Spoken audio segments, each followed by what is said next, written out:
नमस्कार दोस्तों। बोर्ड परीक्षा अब दूर नहीं है और सही तैयारी ही सफलता की कुंजी है। आज की इस वीडियो में हम वही पढ़ेंगे जो परीक्षा में सबसे ज़्यादा पूछा जाएगा। तो आज की क्लास में जो अपने सब चैप्टर देखने वाले हैं वो है ह्यूमन रिप्रोडक्शन से। ठीक है, तो सबसे पहले विद्यार्थी देखो कि लिख दिए हैं कि मानव जनन क्या है। तो नर और मादा गैमिट के संलयन से संतान उत्पन्न होने की क्रिया को क्या कहा जाता है?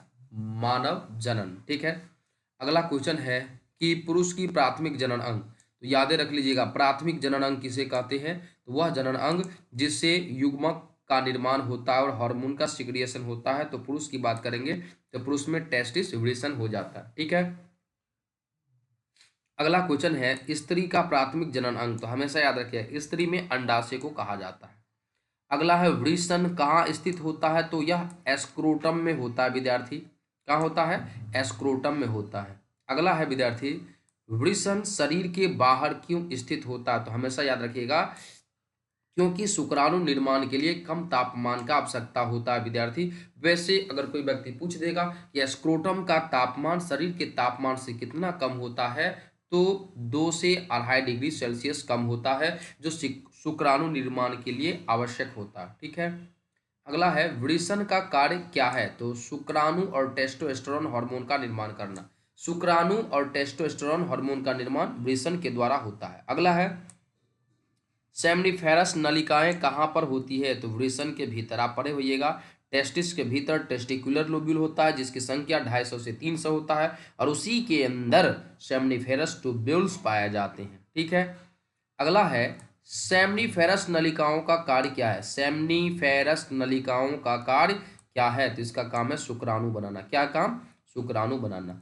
अगला है नलिकाओं के बीच कौन सी कोशिकाएं? देखो विद्यार्थी नलिकाओं के बीच पूछ रहा है, तो नलिका का बीच या फिर सेमनीफेरस ट्यूब्यूल्स के कहने का मतलब बाहर पूछे विद्यार्थी या सेमनीफेरस ट्यूब्यूल्स के बीच में पूछे तो लैडी कोशिका रहता है। और यह लैडी कोशिका का काम क्या है विद्यार्थी? तो यह मेल सेक्स हार्मोन टेस्टोस्टेरोन का निर्माण करता है। ठीक है, तो 10वां क्वेश्चन है लैडी कोशिकाओं का कार्य बताइए। तो टेस्टोस्टेरोन का स्राव करना। अगला है एपिडिमिस क्या है? एपिडिमिस तो शुक्राणु को संग्रहित और परिपक्व करने वाली नली। शुक्राणु को संग्रहित और परिपक्व करने वाली नली को एपिडिडिमिस कहते हैं। ये भी क्वेश्चन विद्यार्थी पूछी जा सकती है कि बताइए शुक्राणु जो है शुक्राणु का परिपक्वन कहाँ होता है? तो एपिडर्मिस में। इस तरीके से भी क्वेश्चन पूछी जा सकती है कि कुछ समय के लिए निम्नलिखित में से कौन शुक्राणुओं को संग्रहित करके रखता है? तो एपिडिडिमिस हो जाएगा या एपिडाइडिमिस हो जाएगा। ठीक है, वास डिफरेंस क्या है? तो वास डिफरेंस शुक्राणु को एपिडिडिमिस से मूत्र मार्ग तक ले जाने वाली एक नली है। और विद्यार्थी आने वाले चैप्टर में पढ़ेंगे इन्हीं वास डिफरेंस नली को क्या कर दिया जाता है? काट करके जब बांध दिया जाता तो उसे वैसेक्टोमी कहते हैं। ठीक है, जिसे पुरुष नसबंदी के नाम से जानते हैं। सेमिनल वेसिकल क्या है? तो याद रखिएगा यह एक ग्रंथि है जो शुक्राणु द्रव या शुक्राशयी द्रव को बनाने का काम करता है, जिसमें फ्रक्टोज का मात्रा ज्यादा रहता है जो स्पर्म के लिए पोषक तत्वों का काम करता है। ठीक है, अगला है प्रोस्टेट ग्रंथि का कार्य क्या है? प्रोस्टेट ग्रंथि का काम बताइए। तो इसका काम है शुक्राणुओं को सक्रिय रखने हेतु तरल स्रावित करता है, यानी प्रोस्टेट फ्लूइड का यह निर्माण करता है। अगला है विद्यार्थी अपने सबका कि काउपर ग्रंथि क्या है? क्या विद्यार्थी काउपर ग्रंथि क्या है? तो चिकनाई युक्त द्रव स्रावित करती है। काउपर ग्रंथि जिसका नाम है विद्यार्थी बल्बो यूरेथ्रल ग्लैंड। और विद्यार्थी क्या होता है जब एक मेल सेक्सुअली एक्साइटेड होता है तो उस समय जो है इस ग्रंथि से 1 या 2 बूंद जो है चिपचिपे म्यूकस पदार्थ निकलता है जो यूरिन के रास्ते को चिकना बनाता है और विद्यार्थी न्यूट्रलाइज करता है। अगला है मूत्र मार्ग का क्या कार्य है? तो इसका काम है मूत्र को बाहर निकालना और वीर्य को, दोनों को यह बाहर निकालने का काम करता है। लिंग का कार्य क्या है विद्यार्थी? लिंग का कार्य है मैथुन क्रिया में भाग लेना। ठीक है, चलो अगला क्वेश्चन है विद्यार्थी, वीर्य क्या है? तो याद रखिएगा, वीर्य शुक्राणु और ग्रंथियों से स्रावित या ग्रंथियों के स्राव का मिश्रण। जैसे कि अपने से पढ़े हैं मेल रिप्रोडक्टिव सिस्टम में सेमिनल वेसिकल, तो उससे निकलने वाला सेमिनल फ्लूइड, और प्रोस्टेट ग्रंथि से निकलने वाला प्रोस्टेट फ्लूइड, और टेस्टिस में बनने वाला स्पर्म। जब ये तीनों मिलता है तो वीर्य यानी सीमेन का भाग बनाता है या सीमेन बनाता है। अगला, वीर्य का पीएच वैल्यू पूछ देगा तो लगभग 7.2 से 7.8 होता है। ठीक है। अगला है विद्यार्थी, शुक्राणु जनन क्या है? शुक्राणु जनन क्या है? वृषण में शुक्राणु बनने की क्रिया। वृषण में शुक्राणु बनने की क्रिया को क्या कहते हैं? शुक्राणु जनन। वृषण में शुक्राणु बनने की क्रिया को क्या कहते हैं? शुक्राणु जनन। ठीक है। अगला है, शुक्राणु की मूल कोशिका कौन होती है? तो स्पर्मेटोगोनिया। इन्हीं स्पर्मेटोगोनिया से शुक्राणु यानी स्पर्म बनता है। स्पर्मेटोगोनिया का गुणसूत्र स्तर क्या है विद्यार्थी पूछ देगा तो द्विगुणित है। क्या पूछ हो जाएगा विद्यार्थी? द्विगुणित। अगला है, स्पर्मेटोगोनियम से क्या बनता है? तो याद रखिएगा, स्पर्मेटोगोनियम से प्राथमिक शुक्राणुकाय यानी प्राइमरी स्पर्मेटोसाइट्स बनता है, जो कि डिप्लॉयड होता है। कैसा होता है? डिप्लॉयड। अगला है कि प्रथम मियोसिस के बाद यानी मियोसिस फर्स्ट जब होता है, अर्धसूत्री विभाजन जब होता है, तो उससे क्या बनता है? तो 2 सेकेंडरी स्पर्मेटोसाइट्स बनता है। ठीक है। अगला है, दूसरी मियोसिस के बाद क्या बनता है? तो 4 स्पर्मेटिड बनता है। क्या बनता है? 4 स्पर्मेटिड का निर्माण होता है। एस्पर्मियोजेनेसिस क्या है विद्यार्थी? तो एस्पर्मेटिड से यानी नॉन मोटाइल हैप्लॉइड एस्पर्मेटिड से मोटाइल एस्पर्मेटोजुआ एस्पर्म यानी शुक्राणु का जो निर्माण होता है, उसी प्रोसेस को क्या कहा जाता है विद्यार्थी? तो एस्पर्मियोजेनेसिस। ठीक है। अगला है, एस्पर्मिएशन क्या है? तो याद रखना, परिपक्व शुक्राणुओं का नलिका में उत्सर्जन। एस्पर्मिएशन, परिपक्व शुक्राणु जो है विद्यार्थी, जब शुक्राणु जब बनता है तो उसके बाद जो है वह सर्टोली सेल से चिपक जाता है, और उससे न्यूट्रिएशन लेकर के जब वो रिलीज हो जाता है सेमिनिफेरस ट्यूब्यूल्स में, तो उसी घटना को एस्पर्मिएशन कहते हैं। ठीक है। अगला है विद्यार्थी अपने सबका कि शुक्राणु जनन को कौन सा हार्मोन नियंत्रित करता है? तो टेस्टोस्टेरोन। कौन सा हार्मोन नियंत्रित करता है विद्यार्थी? टेस्टोस्टेरोन। कोई दिक्कत समझने में? नहीं ना? ध्यान दो विद्यार्थी। अगला विद्यार्थी, लैडी कोशिकाएं किस हार्मोन से सक्रिय होती है? तो लैडी कोशिका एलएच हार्मोन से। किससे विद्यार्थी? एलएच। तो याद कीजिए। चलो एक चीज हम और यहीं पे बता देते हैं, पिट्यूटरी ग्रंथि से 2 हार्मोन निकलता है, एक एलएच और दूसरा FSH. FSH follicle stimulating hormone जो सर्टोली कोशिका पर काम करता है, और एलएच हार्मोन विद्यार्थी लैडी कोशिका पर, और इससे मेल सेक्स हार्मोन टेस्टोस्टेरोन का निर्माण होता है। ठीक है। अगला, सर्टोली कोशिकाएं किस हार्मोन से प्रभावित होता है? अभी जस्ट बताए हैं, एफएसएच विद्यार्थी। अगला, सर्टोली कोशिकाओं का काम क्या है? तो विकसित होते हुए शुक्राणुओं को पोषण देना। जब कहने का मतलब स्पर्मेटोजेनेसिस होता है, स्पर्म का विकास होता है विद्यार्थी, तो उस समय क्या होता है? सर्टोली कोशिका उसे न्यूट्रिएशन प्रदान करता है। शुक्राणु का आकार कैसा होता पूछ देगा, तो यह टैडपोल जैसा। तो टैडपोल का मतलब होता है मेढक के बच्चा। टैडपोल का मतलब क्या होता है? मेढक के बच्चे के जैसा इसका आकार होता है। अगला है, शुक्राणु के मुख्य भाग कौन कौन से? तो 4 होता है विद्यार्थी। सिर होता है, ग्रीवा होता है यानी नेक गर्दन होता है, फिर मध्य भाग मिडिल पीस होता है, और लास्ट में क्या होता है? टेल। एक्रोसोम क्या है? तो याद रखना, एक्रोसोम शुक्राणु के सिर पर झिल्लीयुक्त थैली जिसमें एंजाइम होता है विद्यार्थी, या शुक्राणु के सिर पर एक टोपी नुमाकार संरचना होता है विद्यार्थी। ठीक है। साथ ही साथ एक्रोसोम का कार्य बताइए विद्यार्थी। तो इसका काम है अंडाणु की झिल्ली को भेदना। इसका क्या काम है? अंडाणु की झिल्ली को भेदना।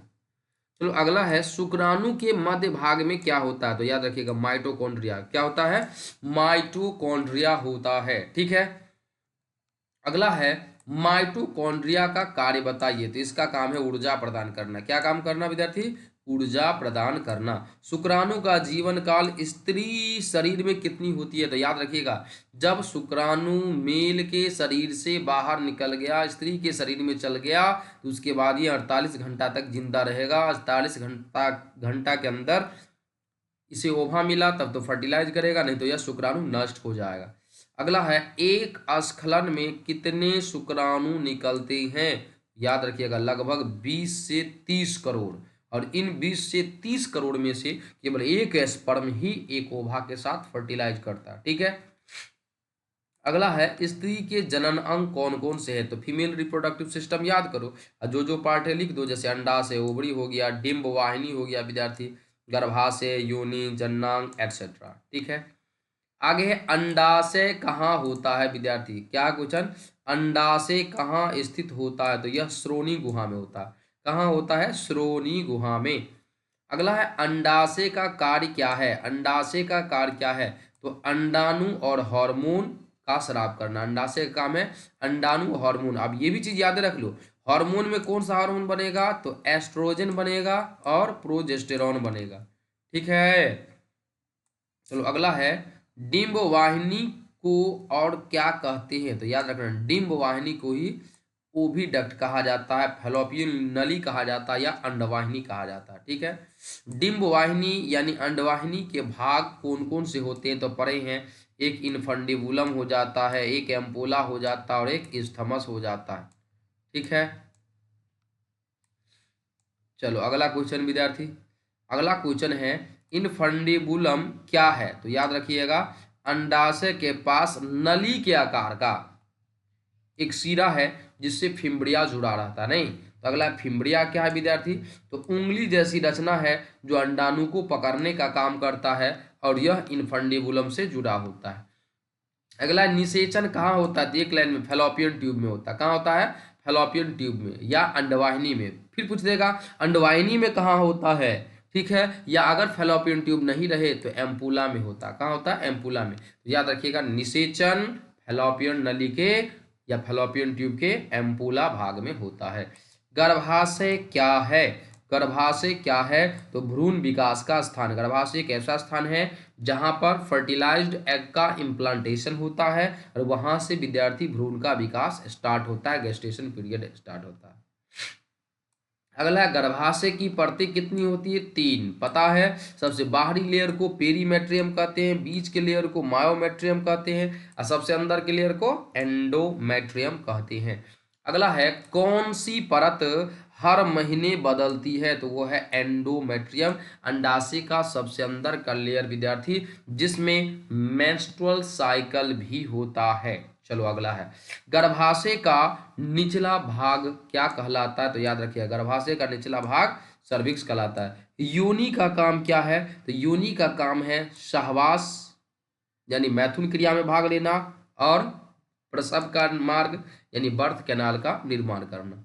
अगला है विद्यार्थी, हाइमेन क्या है? तो याद रखना, योनि द्वार पर पतली झिल्ली है विद्यार्थी, जो है जो फर्स्ट इंटरकोर्स के दौरान, और कोई जरूरी नहीं है कि फर्स्ट इंटरकोर्स के दौरान ही, यह एक लड़की में खेलने कूदने के दौरान विद्यार्थी, साइकिल चलाने के दौरान भी यह झिल्ली टूट करके अलग हो जाती है। ठीक है।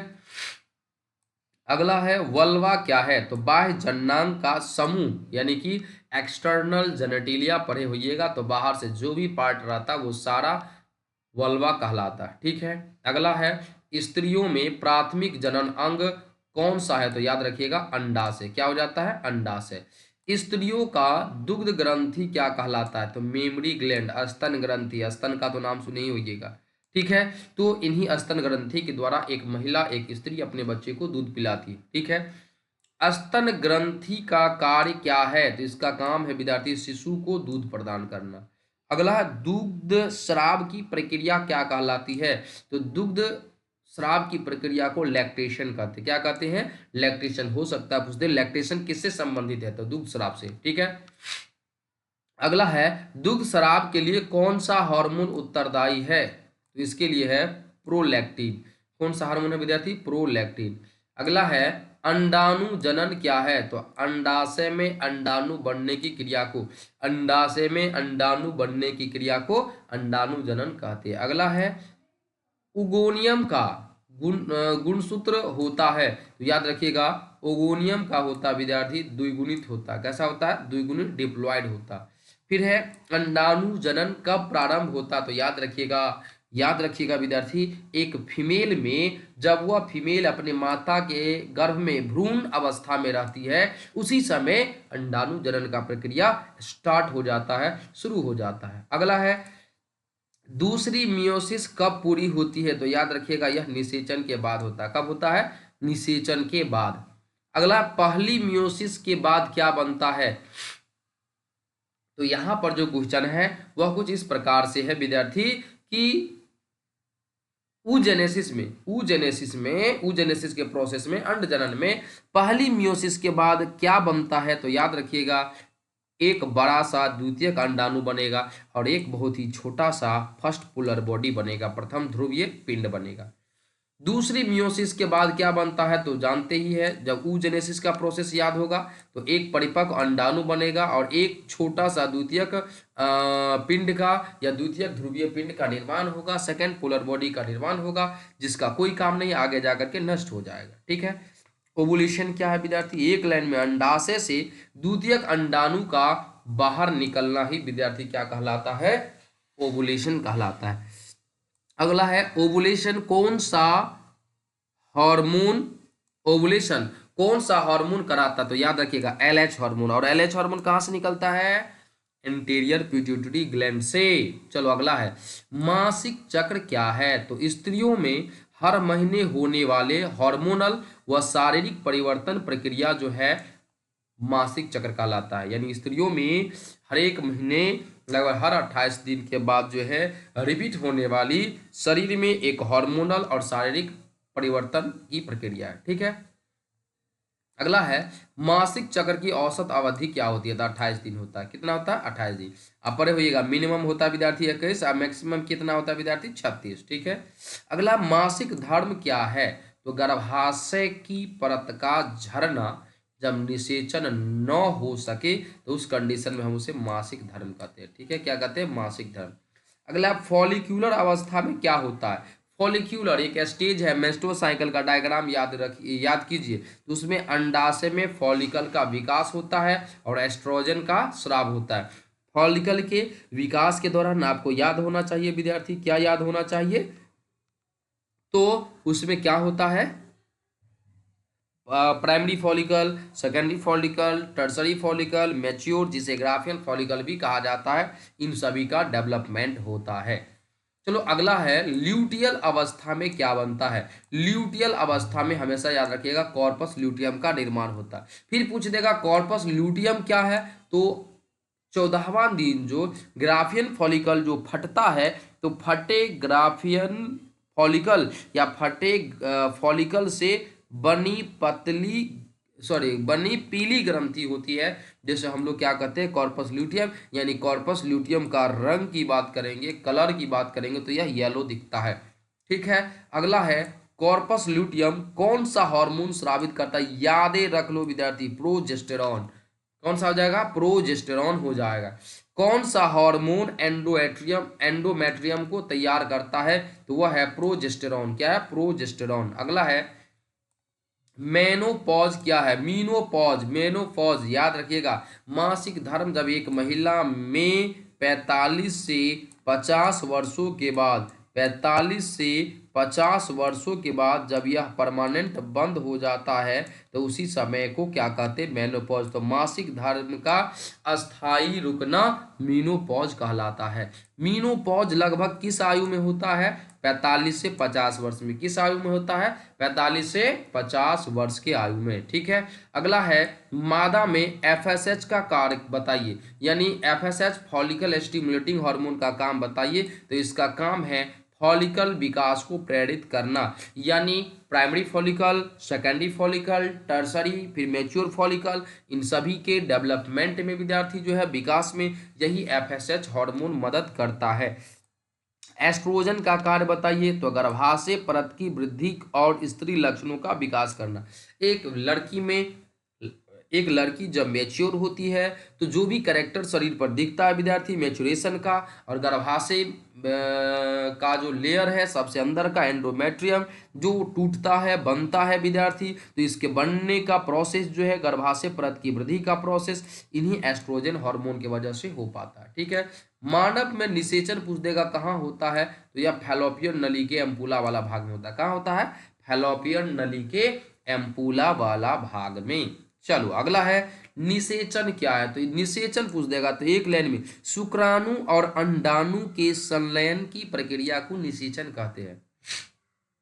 ठीक है, अगला है निषेचन के बाद कौन सी कोशिका बनती है, तो निषेचन के बाद युग्मनज बनता है, जायगोट बनता है। ठीक है, इम्प्लांटेशन क्या है विद्यार्थी, तो इम्प्लांटेशन का मतलब है युग्मनज का गर्भाशय की दीवार में आरोपण, यानी जो जायगोट बना है, जो अर्ली एम्ब्रियो रहता है जायगोट, याद कीजिए जब जायगोट बनता है तो बता दिए थे यह मोरुला स्टेज में जाता है, फिर ब्लास्टोसिस्ट स्टेज में। तो मेरे हिसाब से विद्यार्थी यहाँ पर अपने सब क्या कर लेंगे विद्यार्थी जो है, तो ये युग्मनज जो है, युग्मनज तो रहने ही दीजिए, अपना बगल में लिख लीजिएगा इसके जगह पर blastocyst, BLASTO, blastocyst, CYST। Blastocyst का गर्भाशय की दीवार में जो आरोपण होता है इसी प्रक्रिया को इम्प्लांटेशन कहते हैं, और यह निषेचन के 7 दिन बाद होता है। यह निषेचन के 7 दिन बाद होता है। ठीक है विद्यार्थी, चलो अगला काल है गर्भकाल क्या है, तो भ्रूण विकास की अवधि, भ्रूण के विकास में जो भी समय लगता है उसी को क्या कहा जाता है? गर्भकाल। अब देखो लिखा गर्भकाल की अवधि कितनी होती है, तो लगभग 9 महीने होती है। कितने होती है? 9 महीने या 280 दिन, 9 महीने या 280 दिन। ठीक है, अगला है अपरा क्या है, अगला क्या है? तो माँ और भ्रूण के बीच पोषण व गैसों के आदान प्रदान की संरचना। क्या लिखा विद्यार्थी? माँ और भ्रूण के बीच पोषण और गैसों के आदान प्रदान की संरचना जो होता है उसी को अपरा कहा जाता है। क्या कहा जाता है? अपरा। अपरा कौन सा हार्मोन स्रावित करता है, तो बहुत सारा हार्मोन है जिसमें से एक है HCG, ह्यूमन कोरियोनिक गोनेडोट्रोपिन। अगला है विद्यार्थी HCG का कार्य क्या है, तो कॉर्पस ल्यूटियम को सक्रिय बनाए रखना, कॉर्पस ल्यूटियम को सक्रिय बनाए रखना ही HCG का कार्य है। अगला है प्रसव क्या है, प्रसव तो एक शिशु का, एक बच्चे का जो जन्म जो होता है उसी प्रक्रिया को हम प्रसव कहते हैं। प्रसव पीड़ा कौन सा हार्मोन उत्पन्न करता है? ऑक्सीटोसिन। किसके वजह से? ऑक्सीटोसिन के वजह से प्रसव पीड़ा उत्पन्न होता है। और अगर ऐसे दे दे कि प्रसव पीड़ा कौन सा हार्मोन, या ऐसे पूछ दे प्रसव पीड़ा को कौन सा हार्मोन कम करता है, तो रिलैक्सिन हो जाएगा आंसर। ठीक है, लेकिन यहाँ पर है प्रसव पीड़ा कौन सा हार्मोन उत्पन्न करता है, तो क्या हो जाएगा? ऑक्सीटोसिन। अगला है दुग्ध स्राव क्या कहलाता है, दुग्ध का स्राव जो होता है लैक्टेशन कहलाता है। क्या कहलाएगा? लैक्टेशन। अगला है कोलेस्ट्रम क्या है, तो याद रखिएगा बच्चे के जन्म के बाद माता के स्तन ग्रंथि से निकलने वाला जो पहला दूध जो होता है उसी को कोलेस्ट्रम कहते हैं। तो जन्म के बाद प्रारंभिक पीला दूध। तो कभी कभार ऐसे पूछ देता है कि कोलेस्ट्रम का रंग कैसा होता है, तो याद रखिएगा पीला होता है। ठीक है, अगला है कि कोलेस्ट्रम का महत्व बताइए, क्या महत्व है, तो शिशु को रोग प्रतिरोधकता प्रदान करना ही कोलेस्ट्रम का काम है। ठीक है, अगला है एमनियोटिक द्रव्य क्या है, तो याद रखिएगा भ्रूण जो होता है, भ्रूण जो होता है वो चारों बगल से, भ्रूण के बाहर का चारों बगल का झिल्ली एमनियोन कहलाता है, और उस एमनियोन में पाए जाने वाले जो फ्लूइड रहता है, द्रव रहता है, उसी को एमनियोटिक फ्लूइड कहते हैं। तो भ्रूण को घेरे रहने वाला द्रव्य एमनियोटिक द्रव्य कहलाता है। अगला है एमनियोटिक द्रव का कार्य क्या है, तो इसका काम है भ्रूण को झटकों से सुरक्षा देना। इसका क्या काम है? भ्रूण को झटकों से सुरक्षा देना ही इसका काम है। अगला है अम्बिलिकल कॉर्ड क्या है, तो याद रखना भ्रूण और अपरा को जोड़ने वाली नाल है विद्यार्थी, जिसमें ब्लड वेसल्स रहता है, उसी के रास्ते से ब्लड के थ्रू भोजन आता है और ऑक्सीजन आता है, और इम्ब्रियो में जो भी कार्बन डाइऑक्साइड और अपशिष्ट पदार्थ का निर्माण होता है वो इन्हीं के थ्रू बाहर चला जाता है। अगला है अम्बिलिकल कॉर्ड का कार्य बताइए, तो भ्रूण और माँ के बीच पोषक तत्वों का आदान प्रदान करना। अगला है भ्रूण जनन क्या है विद्यार्थी, क्या लिखा, भ्रूण जनन, तो युग्मन से जो भ्रूण बनता है इन्हीं प्रक्रिया को क्या कहते हैं, भ्रूण जनन कहते हैं। और ये क्वेश्चन 2 बार रिपीट हो गया विद्यार्थी। मानव गर्भकाल अवधि कितनी होती है, लगभग 9 महीने होती है। कितनी होती है, लगभग 9 महीने होती है। ठीक है, तो इस तरीके से अपने सब जो है ह्यूमन रिप्रोडक्शन से आने वाला जो भी क्वेश्चन था विद्यार्थी, सारे क्वेश्चन को डील किए। ठीक है, धन्यवाद, मिलते हैं नेक्स्ट वीडियो में।